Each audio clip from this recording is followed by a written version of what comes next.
புதிதாக கட்சி ஆரம்பித்தவர்கள் தேவையில்லாமல் எங்களை சீண்டி பார்க்க வேண்டாம். நாங்க பேசாம எங்க வேலையை பார்த்துட்டு போறவங்களை வர்றவங்க போறவங்களா ரஜினிகாந்த் பேசிக்கிட்டே இருந்தா நாங்க இப்படியே போயிட்டே இருக்க முடியுமா? ஆதவர்ஜுனங்கிறவர் யார்? ஒரு லாட்டரி சீட்டு வியாபாரி, மகளை கல்யாணம் பண்ணவர். அதை தவிர அரசியலுக்கு அவருக்கு என்ன சம்பந்தம் இருக்கு? நீங்க உங்க அரசியலுக்குள்ள நாங்க வரல. தலைவரை சொன்னீங்கன்னா அது மாதிரி இந்த பல்வேறு விளைவுகளை நீங்க ஒவ்வொரு அடியா நீங்க சந்திக்கிறதுக்கு தயாரா இருக்கு. இவர் இப்ப ஒரு பயந்துட்டாரு போயிட்டாரு. அப்ப இவர் எங்க இருந்தாரு? திமுக வேலை பார்த்துட்டு தானே இருந்தாரு. நீ இப்ப ரஜினிகாந்த்ங்கிற பேரை சொல்ல வேண்டிய அவசியம் என்ன? நீ யாரு? உன்னுடைய வியாபாரத்துக்கு எங்க தலைவரை பயன்படுத்தாது. உனக்கு என்ன சப்ஜெக்ட்? நீ வந்த கொள்கையை சொல்லு. முதல்ல நீ தலைவரை சினிமால பார்த்திருப்ப, நேர பார்த்திருக்கியா? அவர் முழுக்க வியாபாரம் பண்றது. தமிழ் மக்களுக்கும் சரி, மற்ற நாட்டுல லாட்டரி சீட்ல வச்சு பிசினஸ் பண்றது. ஆளுக்கு ஒரு கட்சியில இருக்காரு. ரஜினிகாந்த்னு பேரை சொல்றது கூட அவங்களுக்கு தகுதி கிடையாது. விஜய் என்ன செய்ய போறாரு? அவருக்குன்னு என்ன ஏதாவது கொள்கை சொல்லியிருக்காரா? இப்ப இந்த மாற்றம் பண்ண போறேன், எனக்கு இவ்வளவு ஸ்ட்ரென்த் இருக்குன்னு ஏதோ சினிமா படம் மாதிரி நினைக்கிறாரு முதல்வர் கட்சியை. இந்த பேட்டியை குறுக்கின்ற நிலைமைக்கு எங்களை தள்ள வைத்து விட்டார்கள். 1996 ஆளுங்கட்சியாக இருந்த அம்மையாரை எதிர்த்து மீண்டும் அம்மையார் ஆட்சிக்கு வந்தால் தமிழகத்தை ஆண்டவனாலும் காப்பாற்ற முடியாது என்று வலுவோடு வாதிட்டவர் சூப்பர் ஸ்டார் ரஜினிகாந்த் அவர்கள். அதே போல பாசத்தலைவருக்கு பாராட்டு விழா நிகழ்ச்சியிலே அஜித் அவர்கள் சொன்ன கருத்துக்கு அந்த இடத்திலேயே பாராட்டு தெரிவித்தவர்கள் சூப்பர் ஸ்டார் அவர்கள். புகழின் உச்சத்தை பார்த்தவருக்கு அச்சம் என்பது எந்த காலத்திலும் கிடையாது. அதிமுக, திமுக போன்று எல்லா கிராமங்களிலும் கிளைகளையும் தொழிற்சங்கங்களையும் அமைத்து இருந்தவர் எங்களுடைய சூப்பர் ஸ்டார் ரஜினிகாந்த் அவர்கள். அவர் அரசியலுக்கு வரவில்லை என்று சொன்ன போது கூட இன்றளவிலும் அவரை கொண்டாடி தீர்த்து வருகிறோம் அவருடைய ரசிகர்களான நாங்கள். எந்த எதிர்பார்ப்பும் இல்லாமல் அவர் அரசியலுக்கு வரவில்லை என்று சொன்ன போதும் கூட அவருடைய பாதம் தொட்டு, அவருடைய அடியை தொட்டு அவர் செய்கின்ற நற்காரியங்களை நாங்கள் தொடர்ந்து செய்து கொண்டோம். மக்களுக்கு சேவையாற்ற வேண்டும் என்ற ஒரே எண்ணம் தான் அவரை நாங்கள் பின்பற்றி வந்து கொண்டிருக்கின்றோம். அப்படிப்பட்ட நிலையிலே இருக்கின்ற எங்களுக்கு புதிதாக கட்சி ஆரம்பித்தவர்கள் தேவையில்லாமல் எங்களை சீண்டி பார்க்க வேண்டாம். கட்சி ஆரம்பித்தவருடைய தலைவருடைய அப்பா அவர்கள் கூட சொல்கிறார்கள், தேவையில்லாமல் பொதுச் செயலாளராக இருக்கின்ற ஒருவர் அவருக்கு வேண்டியவர்களெல்லாம் கட்சியிலே மாவட்ட செயலாளர் சேர்த்து விட்டார்கள் என்று தலைவராக இருக்கின்றவருடைய அப்பா அவர்கள் சொல்கிறார்கள். இன்றைக்கு தலைவர்களை பற்றி பேட்டி கொடுத்தவருடைய மாமியார் ஒரு கட்சியிலே இருக்கிறார், அவருடைய மாப்பிள்ளை ஒரு கட்சியிலே இருக்கிறார். எந்த கட்சி ஆட்சிக்கு வந்தாலும் பார்த்துக்கொள்ளலாம் நிலையில் இருக்கிறாரோ என்னமோ தெரியவில்லை. அதற்குள்ளே நாங்கள் போட வேண்டாம்.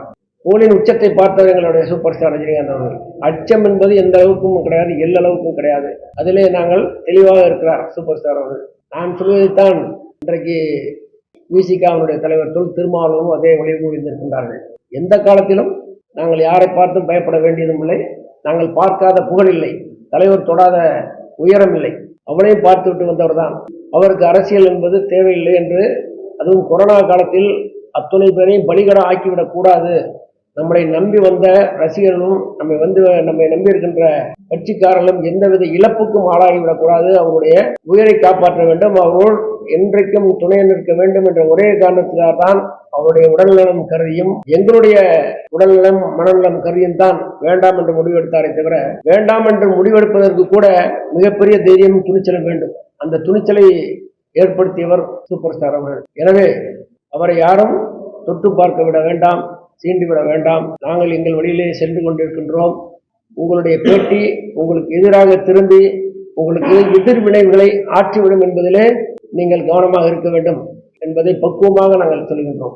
அரசியலாக இருந்தாலும் சரி, சினிமா இருந்தாலும் சரி, பொது வாழ்க்கையில தான் நிறைய கருத்து மோதல்கள் வரும், நிறைய விமர்சனங்கள் வரும். அவங்க ஒரு கருத்தை முன்வச்சிருக்காங்க, அது கேட்ட நீங்க அவ்வளோ எதிர்வினை ஆச்சுன்னு காரணம். அது நாங்க 96 அதுக்கப்புறம் வர்ற அரசியல் தலைவர்களை பூராமே நாங்க பார்த்துட்டோம். நாங்க எதிர்வினைலாம் ஆட்டல. எங்க தலைவரை பார்த்து பயம் அப்படின்றது எங்க தலைவருக்கு பயம்ன்றதே எங்க தலைவருக்கு இல்லை. அப்படின்னா நீங்க அம்மாவை வச்சுக்கிட்டு அவங்க திருப்பி மீண்டும் ஆட்சிக்கு வந்தாலும் அந்த ஆண்டவனாலே காப்பாற்ற முடியாது எங்க தலைவர் சொன்னாங்க. அதே மாதிரி அஜித் ஒரு மேடையில அவரு எங்களை கட்டாயப்படுத்தி கூட்டு வராங்க அப்படின்னு சொல்லும் போது அதே இடத்துல நின்று கை தட்டாரு. எங்களை நாங்க பேசாம எங்க வேலையை பார்த்துட்டு போறவங்களை எங்களை அவங்க என்ன சொல்றாங்கன்னா, திமுக நிறைய சட்டம் ஒழுங்கு பிரச்சனை நிறைய இருக்கு, நிறைய விஷயம் தப்பு நடந்துகிட்டு இருக்கா, அதுக்கு எதிராக பேச மாட்டாரு. கவுண்டர் விவகாரத்துல 41 பேர் உயிரிழந்த விவகாரத்துல விஜய்க்கு எதிராக ட்விட்டர்ல பதிவு போறாரு அப்படின்னு சொல்லிட்டு அவங்க ஒரு கருத்தை முன்வைக்கிறாங்க. அப்படின்னு யாரு சொல்றாங்க? அதாவது தூத்துக்குடியில புது பிரச்சனைக்காக, ஸ்டெர்லைட் பிரச்சனைக்காக 13 பேர் உயிரிழந்தப்ப உடனடியாக ரஜினிகாந்த் அவர்கள் களத்திற்கு சென்று தூத்துக்குடி மக்களை சந்தித்து, சிகிச்சையில் இருந்த ஆஸ்பத்திரிக்கு சென்று அனைவரையும் சந்தித்து ஆறுதல் குறித்து தன்னுடைய முடிந்த வகையில நிவாரணங்களை வழங்கியவர். ஆனால் 41 பேர் செத்ததுக்கு அப்புறம் நாங்கள் ஓடி ஒழியவில்லை. இதை நீங்கள் மனதில் வைத்துக் கொள்ள வேண்டும். பொது பிரச்சனைக்காக இருந்தவர்கள் கூட நாங்கள் ஓடி போய் நேரடியாக நாங்கள் நிவாரணம் வழங்கி மக்களுக்கு ஆறுதல் தெரிவித்தோம். எங்க பார்வையில எப்படி தெரியுதுன்னா, திரிசாவுடைய பிரச்சனையை மறைக்கிறதுக்கு ஒரு தலைவர் இருக்கிறாங்க.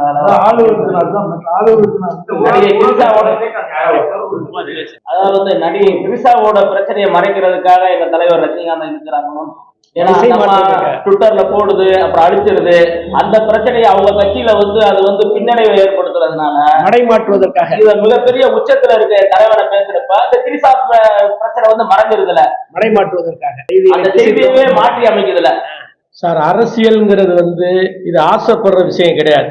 ரஜினிகாந்த்ங்கிறவர் ஒரு கிட்டத்தட்ட ஒரு 40 வருஷத்துக்கு மேல தமிழகத்துல வேறு ஊன்ற கம்பி இல்லாத மின்சாரம். தமிழகத்துல ரஜினின்னு சொன்னா தெரியாது கிடையாது, இந்தியாவுக்கு தெரியும்.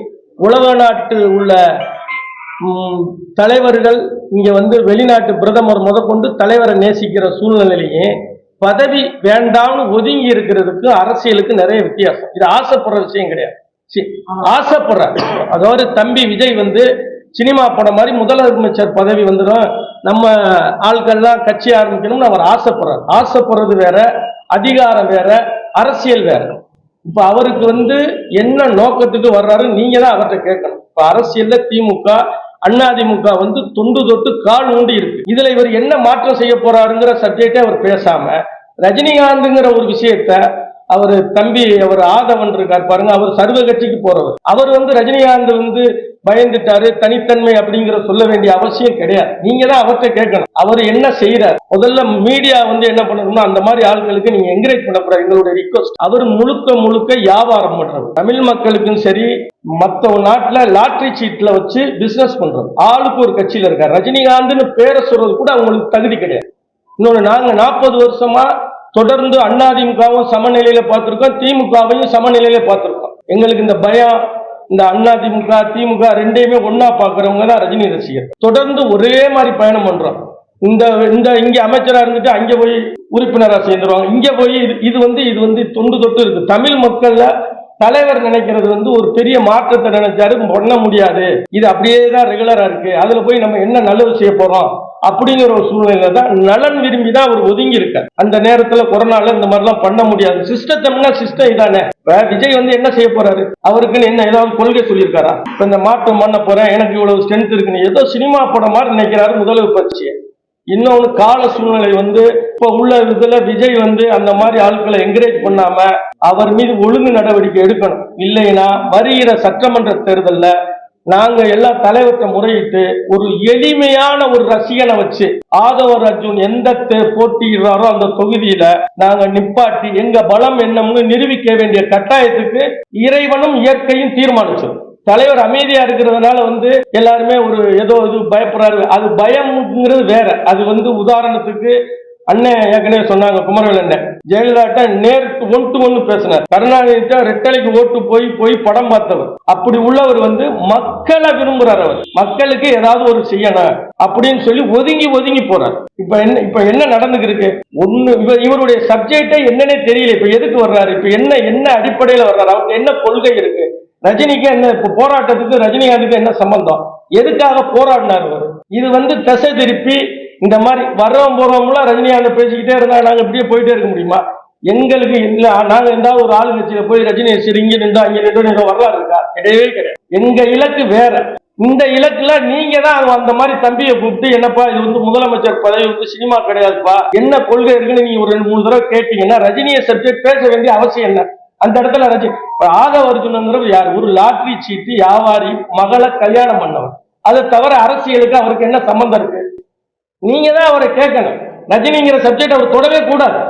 ஏங்க, ஒரு இந்தியாவுல 95ல நரசிம்மராவ்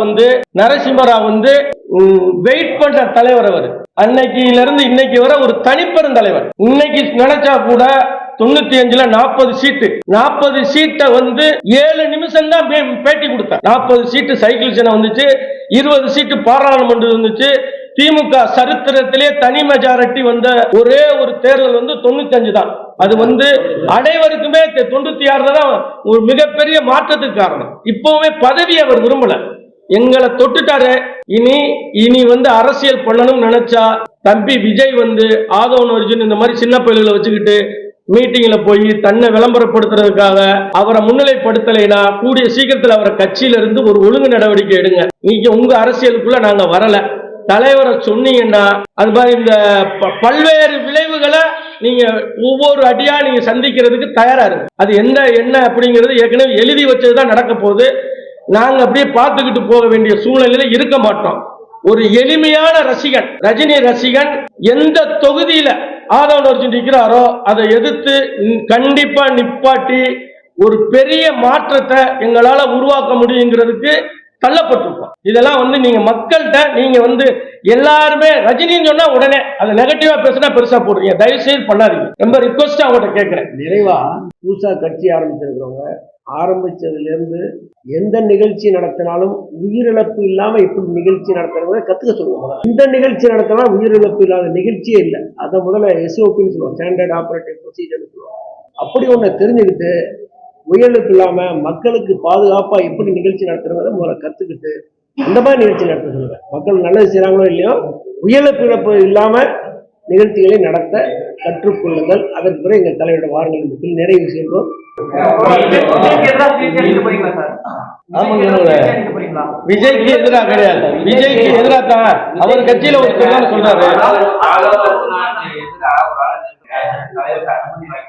தலைவர்கிட்ட அனுமதி எங்க தலைவர் சொன்னார் அப்படின்னா நாங்க யாரும் எடுத்துட்டு போறோம். ஒரு எளிமையான ரசிகன் தான் நின்று எங்க பலம் என்னன்னு நிரூபிக்கிறதுக்கு ஒரு வாய்ப்பா கூட இருக்கலாம். தலைவரோட ஒத்துழைப்போடு தான். அவரு அனுமதி இல்லாம நம்ம செய்யப்படல. நம்ம இப்ப சப்ஜெக்ட் என்னவோ அவர் பேசல. இவர் இப்ப இவர் பயந்துட்டாரு போயிட்டாரு. அப்ப இவர் எங்க இருந்தாரு? திமுக வேலை பார்த்துக்கிட்டு தானே இருந்தாரு. எல்லாமே தலைவர். இப்ப நம்மளுடைய கண்டனம் உன்னுடைய நோக்கம் என்ன? நீ இப்ப ரஜினிகாந்த்ங்கிற பேரை சொல்ல வேண்டிய அவசியம் என்ன? நீ யாரு? உன்னுடைய வியாபாரத்துக்கு எங்க தலைவரை பயன்படுத்தாரு. உன்னுடைய வியாபாரத்துக்கு உன்னுடைய கவன ஈர்ப்புக்காக யாரு வரவன் போறவங்க ரெண்டு ஏங்க மீச முளைச்சா உங்களுக்கு தெரியும், இளம் வயசுல மீச முளைச்சா கண்ணாடியில பார்ப்பாங்க. அது மாதிரி இவனுக்கு ஏதோ முதல்வர் மேல ஆசை, அந்த பசங்களுக்கு கொஞ்சம் ஏதோ கட்சி ஆரம்பிக்கணும்னு ஆசை. அதெல்லாம் நடைமுறைப்படுத்த முடியாதுல்ல. நான் இறுதியா நீங்க கேட்ட கேள்விக்கு இறுதியா எங்க ஓட்டு மூலமா நாங்க யாருன்றதை காப்போம். உங்க இது என்னன்னு சொல்லுவீங்க? மதுரை ரசிகர்கள் என்ன சொல்றீங்க? மதுரை ரசிகர்கள் நாங்க போஸ்ட் எடுத்து எங்களுக்கு நாங்க வரிசையா சொல்லிட்டோம்ல. சார் எல்லா விஷயத்தையும் சொல்லிட்டாரு. நாங்க யாரு அப்படின்றத இனிமேல் எங்க ஓட்டு மூலமா தமிழ்நாட்டில் இருக்கிற அனைத்து ரஜினி ரசிகர்களுக்குமே பவர்ஃபுல் ஓட்டர் அதிகாரம் இருக்கு. நாங்க இருக்கோம், எங்க குடும்பம் இருக்கு, எங்க பிள்ளை இருக்காங்க. நாங்க தலைவர் ரசிகரா இருக்கிற காலத்துல ஒரு ஓட்டு தான்.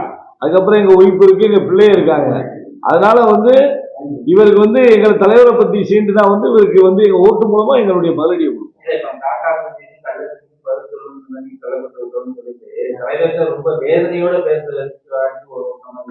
இது என்னன்னா கடைசியா இவங்களுக்கும் பதில் சொல்ல வேண்டிய சிச்சுவேஷனுக்கு நாங்க வந்துட்டோமே அப்படின்ற ஒரு 75 வருஷம் திமுகவை நாங்க எதிர்த்திருக்கோம், 50 வருஷம் ஆளுமை அதிமுகவை எதிர்த்திருக்கோம். இந்த 3 வருஷத்துக்கு முன்னாடி கட்சி நிலைமைக்கு போறோமே அப்படின்றதா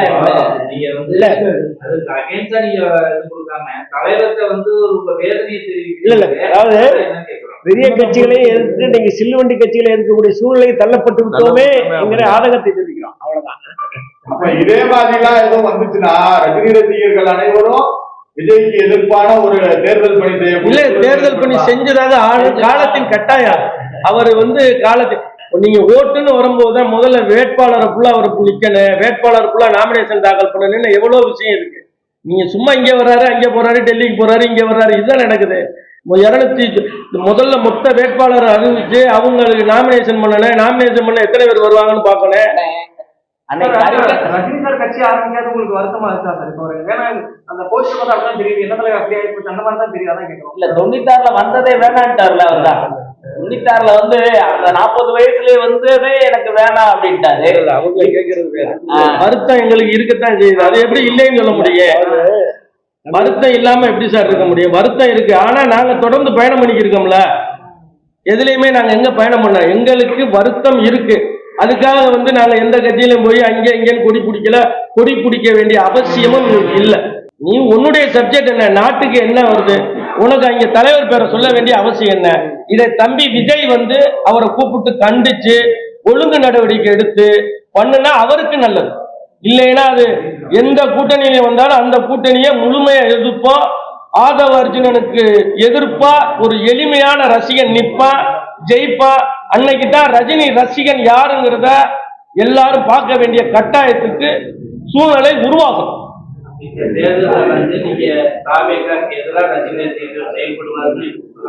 எடுத்துக்கலாம். அவர் கண்டிக்கலைன்னா எடுத்துதான் ஆகணும்.